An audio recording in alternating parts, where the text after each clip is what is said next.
مناڵ پێی ناخۆشە، زۆریش پێ ناخۆشە دایک و باوکی فەرق و جیاوازی بکە لە خۆشەویستی و سەردانیە. زۆرێک لە مناڵەکان ئەم ئازاریان هەیە، دایک و باوکمان فەرقمان نەکەن، سەردانی فڵان برام زۆر ئەکەن، سەردانی من ناکەن، سەردانی براکان ناکەن، سەردانی خوشکەکان ناکەن، کچەکانیان واتە. بەڕاستی ئەمە زۆر خراپە. گوێ لەم حەدیثەی پێغەمبەری خوا بگرین صلی الله عليه وسلم لە سلسلەی صحیحە هاتووە.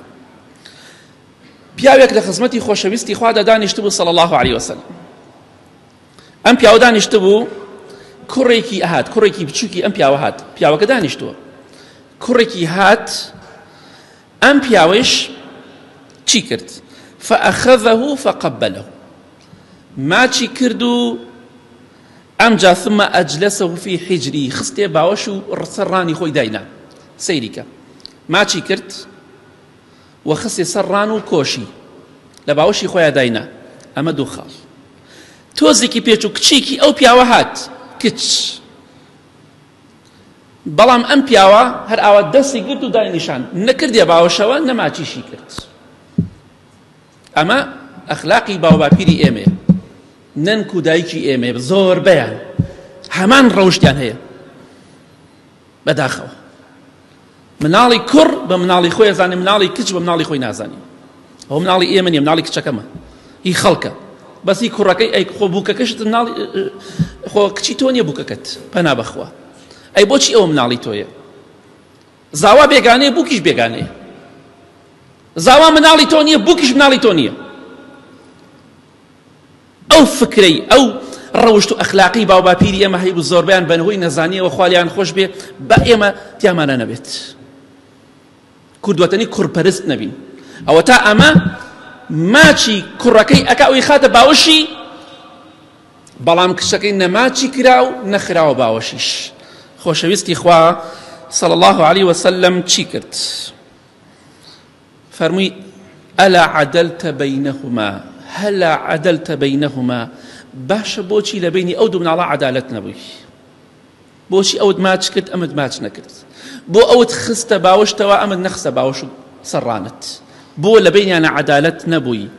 سێ جار دەفەرمێ تەقوای خوا بکەن لە بین مناڵەکانە عەدالەت بن، با ڕق و کینە دروست نەبێ لە بینیانە. بەداخەوە ڕۆژێ قەت گوێت لێ بوو کەسێکی بەتەمەن، ئەوانەیە بە تەمەنەکان لێ برات نەمرێ، کوڕت نەمرێ، ڕۆژێک گوێت لێ بڵێ خوشکت نەمرێ و کچت نەمرێ، ڕۆژێک ئەمە تاسە گوێم لێ نەبوو نازم، هەروەی کە گوێم لێ برات نەمرێ، کوڕت نەمرێ، کەس دوعای خێر بۆ خوشک و کچ ناکە. ئەمە فکرێکی زۆر سەقەتە.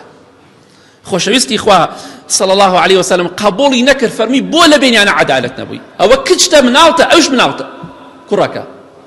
کەواتە ئیسلام گرنگی بۆ داوە ئاگاداری خۆت بە، ڕق و کینە لە بین مناڵەکانە دروست مەکە، سەردانی مناڵەکانت بکە، هەمویانت خۆش بوێت، چونکە مناڵ وەکو میوەیە، هەرێکی تامی خۆی هەیە.